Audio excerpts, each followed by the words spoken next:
Article d'Alice Miller.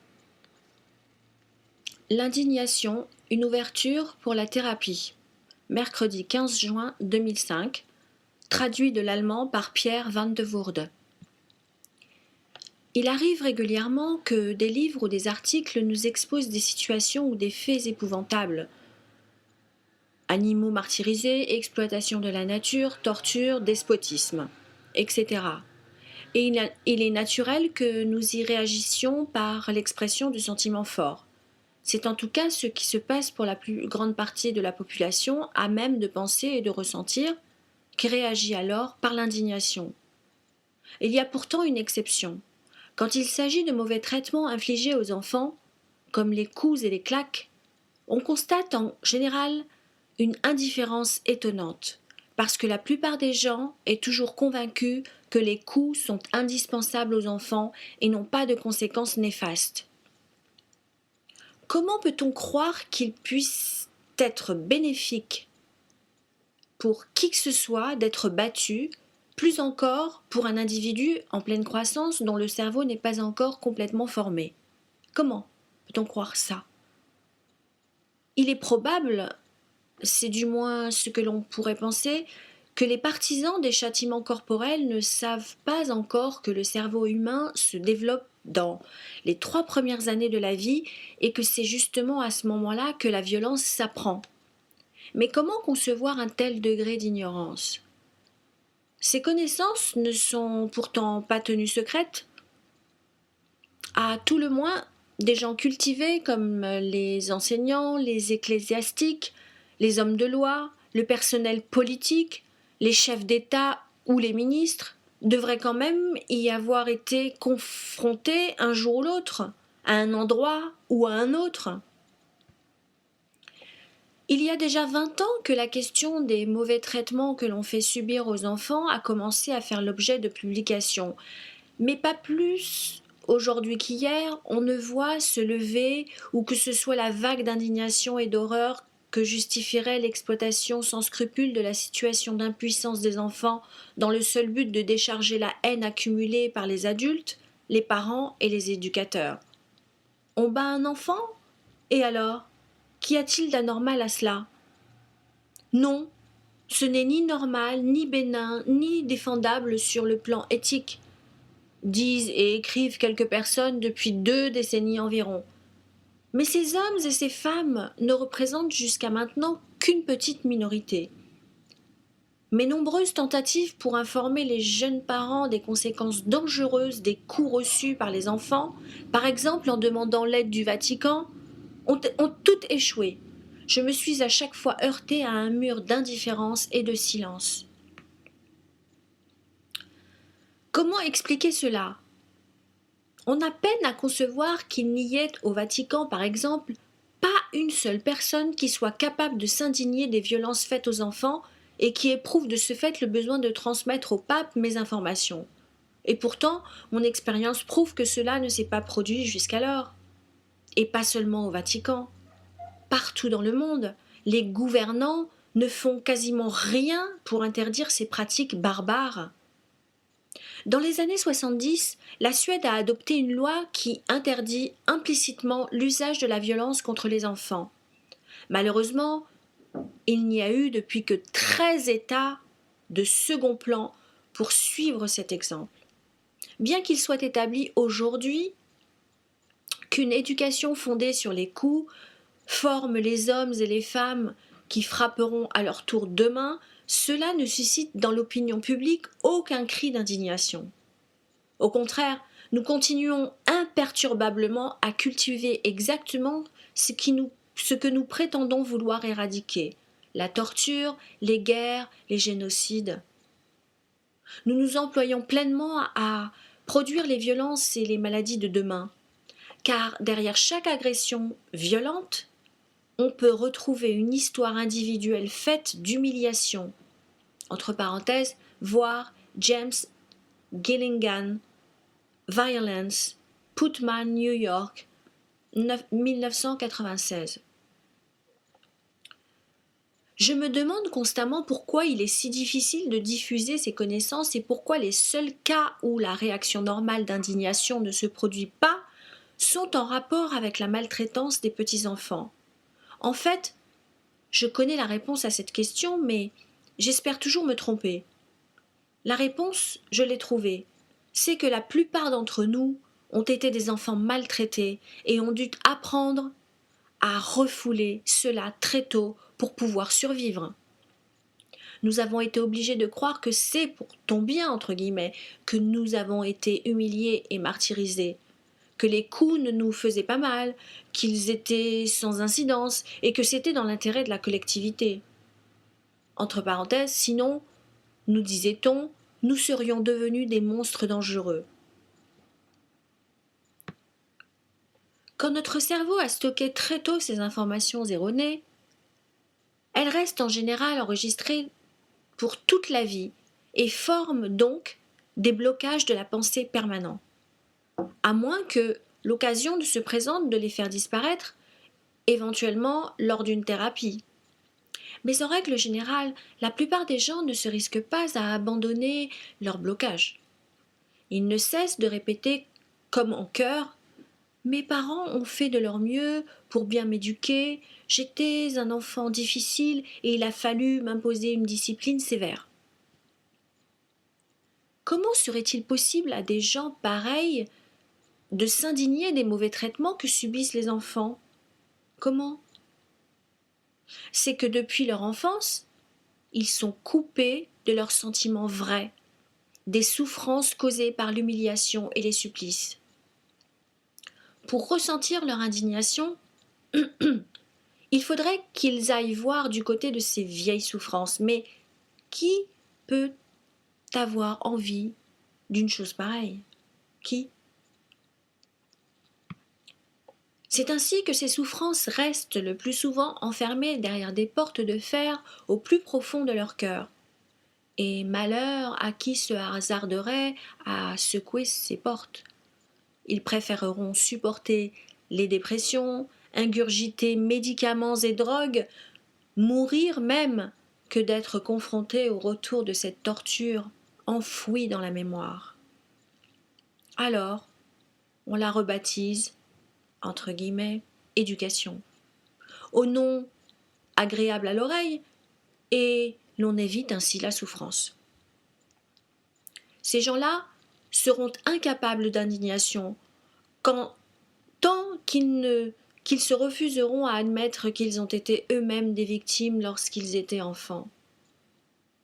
Il n'y a pas grand monde qui soit capable de regarder son histoire en face, et ceux qui le font sentent souvent que cela contribue à les isoler.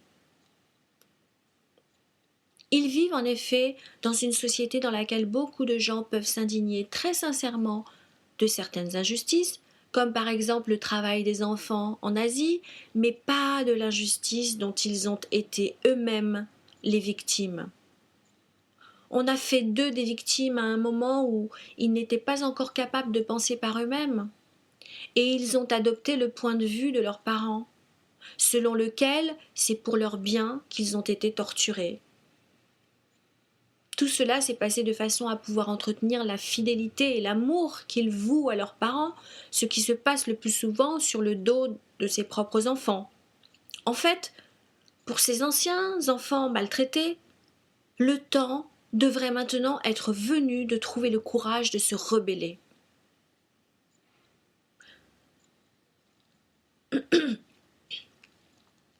L'incapacité à réagir par de l'indignation lorsque les enfants sont battus peut évidemment trouver son explication dans notre histoire individuelle, mais elle ne nous en ferme pas moins l'accès à la compréhension de nombreux phénomènes.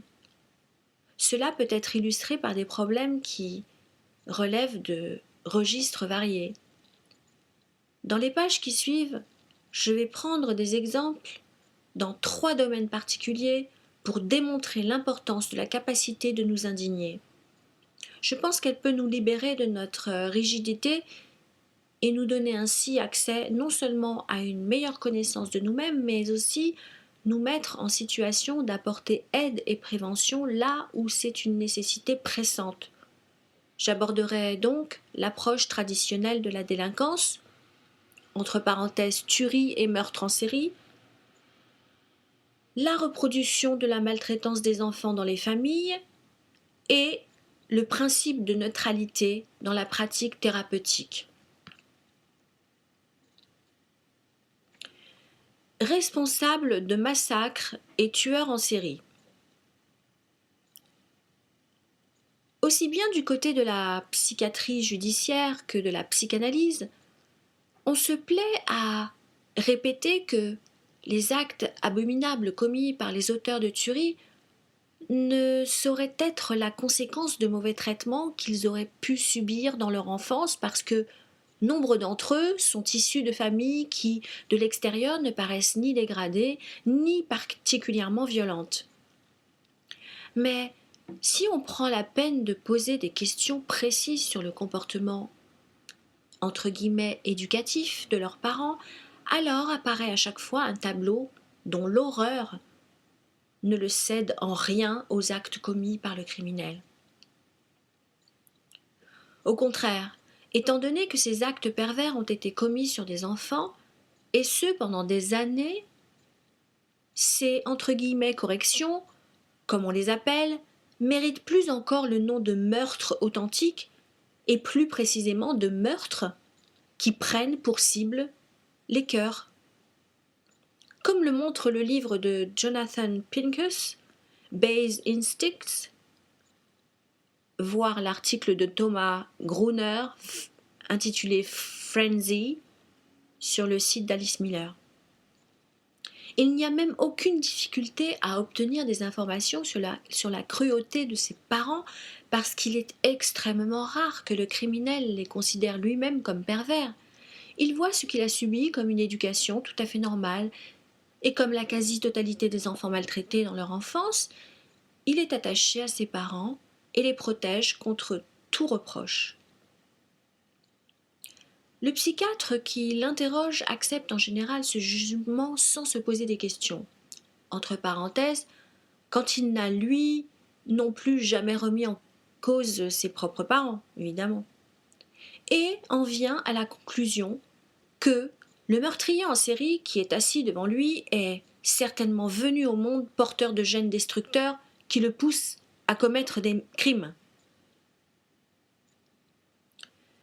J'ai vu un jour un reportage télévisé sur l'augmentation de la criminalité juvénile. Le reporter avait fait des efforts pour comprendre les motivations des jeunes délinquants et il avait demandé l'avis des procureurs, policiers, des directeurs de prison, qui tous, sans exception, ont affirmé en le regrettant que dans aucun des cas présentés, il n'avait été possible d'établir un mobile pour ces meurtres et graves agressions physiques. On entendit même dire en passant que cela serait typique de la jeunesse moderne. Pour expliquer un état d'excitation aussi fort, personne ne parla d'autre chose que d'alcool et de drogue. Mais pourquoi ces gens recourent-ils aux drogues ? La question ne fut pas posée. Le fait que ces jeunes vivent depuis leur enfance avec une très forte soif de vengeance qui agit en eux comme une bombe à retardement, voilà une chose que tous les fonctionnaires interrogés semblaient ne jamais encore avoir entendue. C'est ainsi qu'un directeur de prison peut travailler depuis 20 ans au milieu de tous les problèmes propres à l'institution carcérale, sans de toute évidence s'être jamais intéressé à la question de savoir comment on grandit les jeunes qui sont devenus des criminels et qui a semé les germes de la violence dans leur cœur. Qui a donc semé les germes de la violence dans leur cœur ? Son attention n'a jamais été retenue par un fait que l'on retrouve dans la quasi-totalité des procès-verbaux. 2 points. Le passage à l'acte a lieu au moment où la personne ressent un affront, une vexation ou une humiliation. Lorsqu'elle était enfant, cette personne n'avait pas le droit de réagir aux humiliations. Maintenant, elle le peut. Le fait que cela la conduise très vite en prison relève de la compulsion d'autopunition, car au fond, il s'attribue depuis toujours la faute de ne pas avoir été aimé. C'est ce qu'il a entendu depuis qu'il était tout petit. Comme enfant humilié, il n'a jamais eu non plus l'occasion d'apprendre à exprimer sa rage par des mots sans crainte d'être puni, alors il passe tout de suite à l'acte, comme il l'a appris de ses parents. Son cerveau a emmagasiné cette leçon très tôt et elle est réactivée dès qu'il se sent agressé dans sa dignité. Comme on ne peut mettre en cause les premiers, les véritables agresseurs, plus de la moitié des détenus libérés retournent en prison. L'analyste Frank M. Lachman consacre dans son livre Transforming Aggression un chapitre entier à la question des meurtres en série et en arrive à la conclusion que leurs auteurs n'ont en aucun cas le droit de bénéficier de notre capacité d'empathie. Il établit une différence entre l'homme, entre guillemets, coupable, entre parenthèses l'Oedipe de Freud, et l'homme, tragique, entre parenthèses Conhut, qui n'a pas reçu de réponse adéquate aux signaux qu'il a envoyés dans son enfance. D'après Lachman, le psychanalyste peut éprouver de l'empathie pour l'un comme pour l'autre. Mais les meurtriers en série, tout comme les hommes de main d'Hitler, par exemple, forment pour lui une catégorie dont il considère qu'elle doit échapper à notre entendement, car ces criminels représentent en fait le mal en soi. Je rappelle ici que ce qui m'importe, ce n'est pas la compassion envers des sadiques adultes, mais la compassion pour la souffrance de l'enfant qu'ils furent. Qu'en est-il alors des attentats terroristes, des génocides comme au Rwanda, en Yougoslavie et dans tant d'autres endroits de la planète aujourd'hui? Pouvons-nous nous imaginer que des gens qui auraient été aimés, protégés et respectés dans leur enfance soient prêts à se faire sauter à l'explosif? Je ne peux pas me satisfaire des explications qui représentent des gens réellement capables de commettre des actes barbares comme les produits d'un mal abstrait, et que l'on se refuse à rechercher les racines de leur désir de destruction dans leur histoire individuelle. Il est facile de les découvrir, pour autant qu'on ne soit pas seulement horrifié par les crimes de l'adulte, mais aussi par le martyre qu'il a subi dans son enfance. Là, toutes les énigmes trouvent leur clé. Alors, nous constatons qu'il n'y a pas un seul meurtrier en série, pas un seul auteur de massacre qui, enfant, n'ait pas été victime d'humiliations et de meurtres psychiques sans nombre. Mais pour être capable de voir cela, il nous faut l'indignation, elle qui nous fait en général défaut dès qu'il est question d'enfance.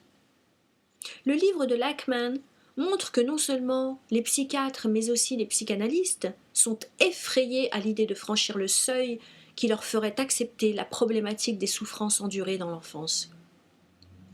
La société paye un prix très élevé pour cet aveuglement. Alors il serait possible d'aider l'ancienne victime à se révolter contre ce que ses parents ont fait, et il peut arriver que cela suffise à le libérer de sa compulsion à toujours rejouer inconsciemment son histoire et les brutalités qu'il a subies.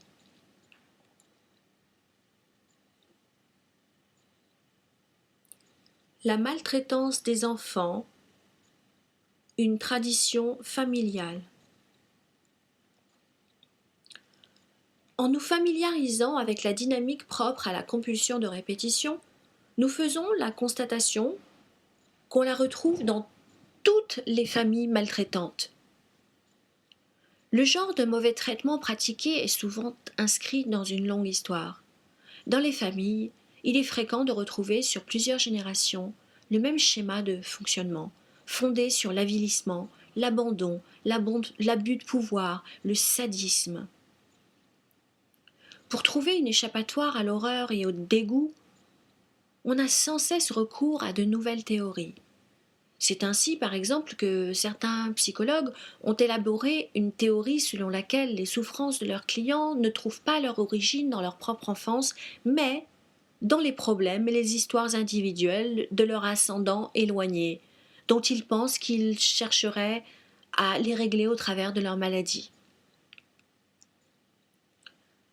Avec de telles théories, on peut se rassurer, on n'a pas à faire l'effort de se représenter l'enfant qu'a pu être l'enfer, qu'a pu être l'enfance du patient, et on fait l'économie de l'indignation. Je reprends.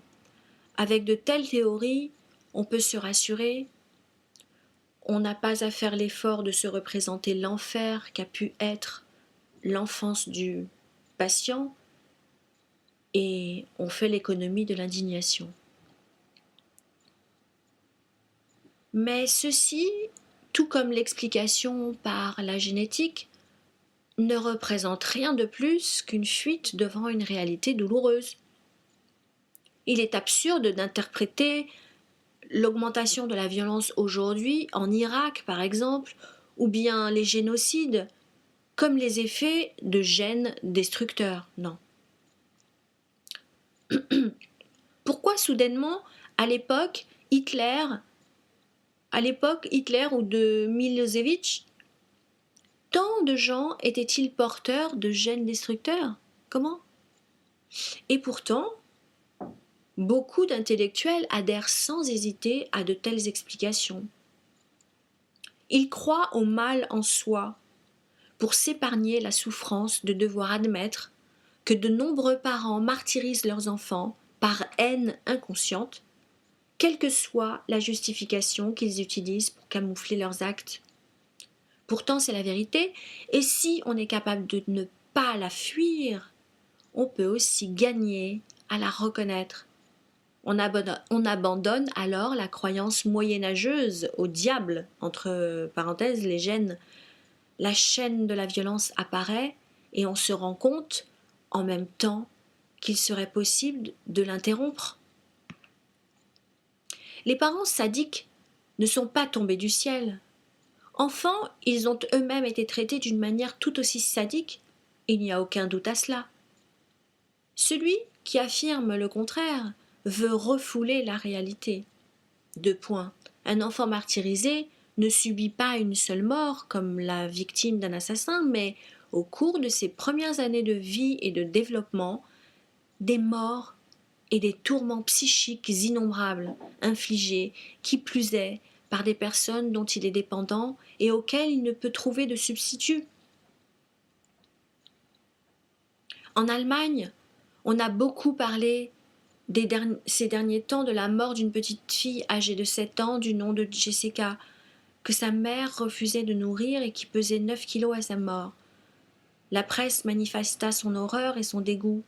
Une cérémonie funèbre avec des fleurs, cierges et beaux discours fut organisée, comme il se doit, alors que les enfants qui meurent avant et tout de suite après leur naissance ont droit, partout dans le monde, à des témoignages d'amour et de deuil. Les souffrances des enfants vivants suscitent étonnamment peu d'émoi. C'est la raison pour laquelle, ni lors de l'inhumation, ni dans la presse, personne ne s'est demandé ce qui a bien pu amener une mère à laisser son enfant mourir de faim. Comment elle a pu assister tranquillement, pendant des années, à son lent dépérissement physique, sans que cela ne suscite en elle quelque sentiment que ce soit? Comment elle a pu l'abandonner à son supplice? Nous avons du mal à nous imaginer un tel sadisme.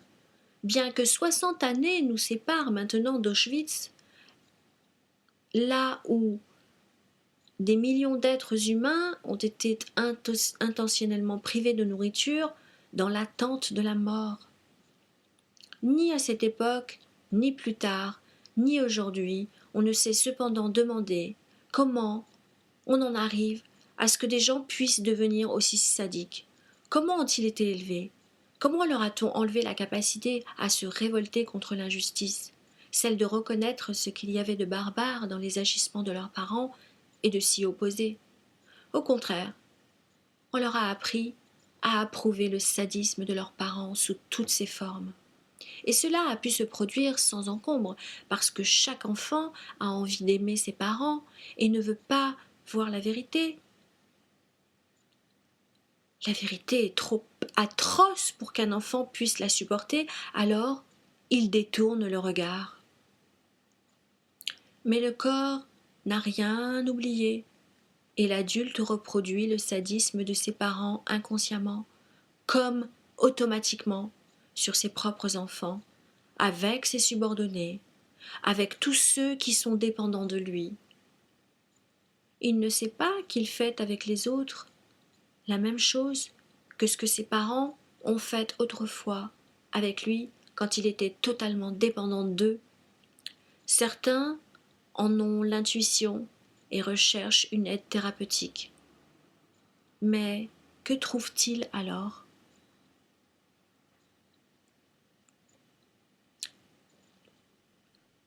En thérapie, neutralité ou engagement? Dans ma formation de psychanalyste, une grande importance a été accordée à la capacité de l'analyste à tenir une position de neutralité. C'était là une des règles de base, de celles qui étaient considérées comme allant de soi depuis Freud et auxquelles on était tenu de se conformer strictement. À cette époque-là, je ne pensais pas encore que cette règle ressortait de la nécessité de protéger de tout reproche les parents du patient. Mes collègues ne semblaient pas avoir de difficulté avec le maintien de la neutralité. Ils ne semblaient pas trouver intéressant de se plonger dans ce qu'avait pu endurer un enfant battu, humilié et exploité à des fins incestueuses. Peut-être certains d'entre eux avaient-ils aussi été victimes de tels supplices. Mais comme ils ont eux-mêmes été analysés avec la neutralité exigée par Freud, ils n'ont pas eu l'occasion de découvrir leurs propres souffrances refoulées. Pour être en situation de le faire, il leur aurait fallu non pas un thérapeute neutre, mais un accompagnateur qui se place sans réserve du côté de l'ancien enfant maltraité avant que le client ou la cliente n'en soit lui-même elle-même capable. En effet, au début de leur thérapie, la plupart des clients ne savent pas ce que c'est que l'indignation. Ils racontent bien des faits devant lesquels on ne peut que s'indigner, mais cela ne fait naître en eux aucune révolte. Pas seulement parce qu'ils sont coupés de leurs sentiments, mais parce qu'ils ignorent qu'il peut aussi exister d'autres types de parents.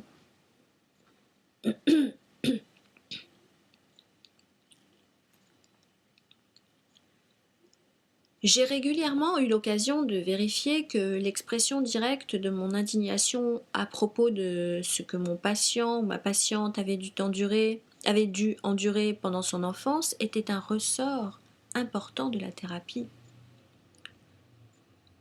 Cela se vérifie tout particulièrement dans les groupes. Par exemple, quelqu'un raconte sur un ton tranquille ou même souriant qu'on l'enfermait enfant des heures entières dans une cave sombre quand il ou elle contredisait ses parents. Dans le groupe, un murmure de consternation se fait entendre. Mais la personne qui parle n'en est pas encore là. Elle n'est pas à même de faire des comparaisons. Pour elle elle a été traitée normalement. J'ai aussi rencontré des gens qui avaient travaillé pendant un nombre considérable d'années en thérapie primale et qui n'avaient pas de difficulté à pleurer sur les souffrances qu'ils avaient connues dans leur enfance, mais qui étaient malgré tout très loin d'être capables de s'indigner de l'inceste qu'ils avaient vécu ou de la perversité des rituels de lutte établis par leurs parents. Ils considéraient les viols dont ils avaient été victimes comme des événements qui ont leur place dans n'importe quelle enfance normale, et ils pensaient que le simple fait de mettre à jour leurs sentiments anciens suffirait à les guérir. Il n'en est pas toujours ainsi. Il n'en est pas toujours ainsi. Et en tout cas, cela ne se produit pas quand perdure à la fois un fort attachement aux parents inconscients et les attentes placées en eux. Mon opinion, c'est qu'il n'est pas possible de se dégager de l'un ni de l'autre tant que le thérapeute reste neutre. Cela m'est apparu lors de discussions avec des collègues qui travaillaient avec leurs clients selon la norme établie pour les faire accéder à leurs émotions, mais qui eux-mêmes n'étaient pas encore dégagés de l'idéalisation de leurs propres parents. Ils n'ont pu commencer à aider leurs patients qu'après avoir été encouragés à donner libre cours à leurs propres sentiments et à exprimer l'indignation qu'avait fait naître en eux, comme thérapeutes, les perversions des parents de leurs clients.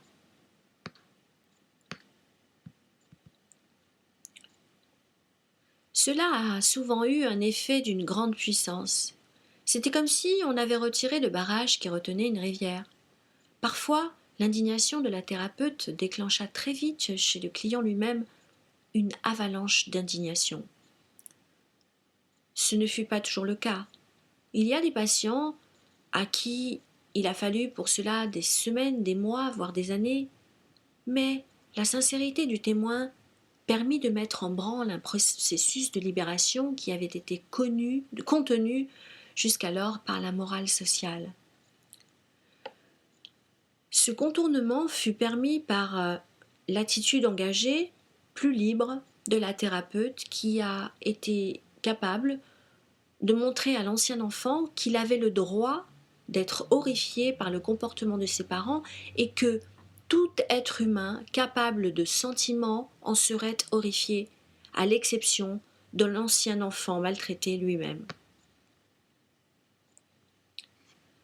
Il n'est pas impossible que ce que je développe ici soit lu comme si j'avais écrit des recettes pour thérapeutes et que je leur conseillais de recourir à l'indignation pour faire franchir à leurs clients un seuil décisif. Non. Ce serait là un gros malentendu. Je ne peux conseiller à personne d'avoir des sentiments qu'il n'a pas, et personne ne peut suivre de tels conseils. Par contre, je peux encourager à exprimer leurs sentiments vrais. Je suppose qu'il y a des thérapeutes qui sont sincèrement indignés quand ils entendent parler du comportement scandaleux des parents de leurs enfants, de leurs clients. Il est parfaitement possible que certains d'entre eux pensent que leur indignation ne doit pas transparaître parce qu'ils ont appris pendant leur formation que cela ne doit en aucun cas se produire. Dans le cadre de l'école freudienne, on leur a même appris à considérer leurs sentiments comme du contre-transfert, c'est-à-dire comme rien d'autre que des réactions aux sentiments du patient. Ils sont donc habitués à ne pas identifier et à ne pas exprimer leurs propres sentiments, leur réaction simple et compréhensible face à la barbarie. Dans une telle thérapie, le patient reste pris dans sa peur d'enfant et n'ose ni amener ses émotions libératrices à s'exprimer, ni vivre sa colère comme une réaction normale à la cruauté et à la perversité. Je voudrais donc ici encourager les thérapeutes à être à l'écoute de leurs sentiments propres, à ne pas les interpréter à tort comme du contre-transfert, mais à les prendre vraiment au sérieux à les assumer et à les mettre en mots.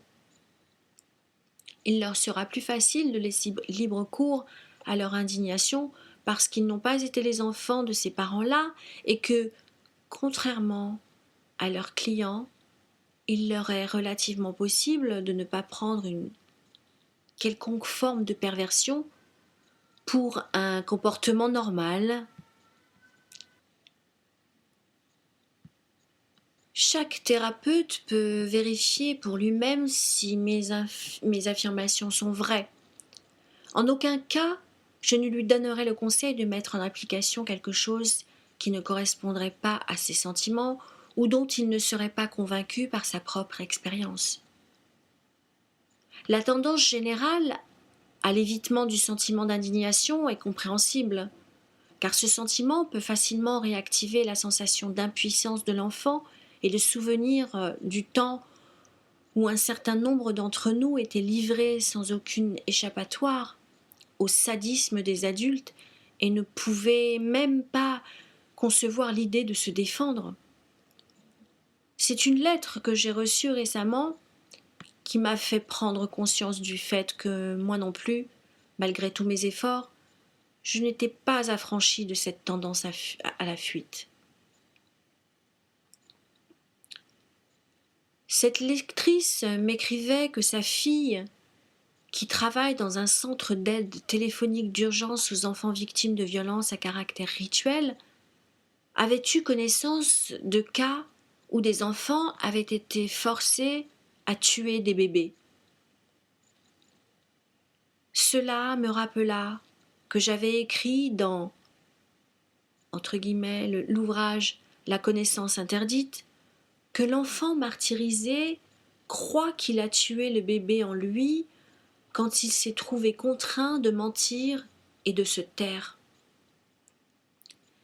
Mais manifestement, il n'est pas exclu que, dans le cadre de rituels pervers, l'on oblige des enfants à tuer des bébés pour de vrai, comme il peut arriver aussi qu'on les force à martyriser des animaux. Il est compréhensible que nous n'ayons aucune envie d'entendre parler de cela et que nous ayons tendance à regarder les gens qui agissent ainsi comme des monstres. Cependant, comme nous sommes aujourd'hui de plus en plus confrontés à des actes de violence, notamment des violences terroristes, nous ne pouvons pas nous permettre d'en rester à diaboliser les individus pervers et à refuser de comprendre comment on en a fait des sadiques, car rien ne vient perturber la production continue de perversion. Si nous n'apprenons pas à y voir clair dans la façon dont ces mécanismes fonctionnent et à détourner les parents de la mise en œuvre de pratiques éducatives perverses, alors cette stupéfiante ignorance causera la perte de l'humanité future. Alice Miller.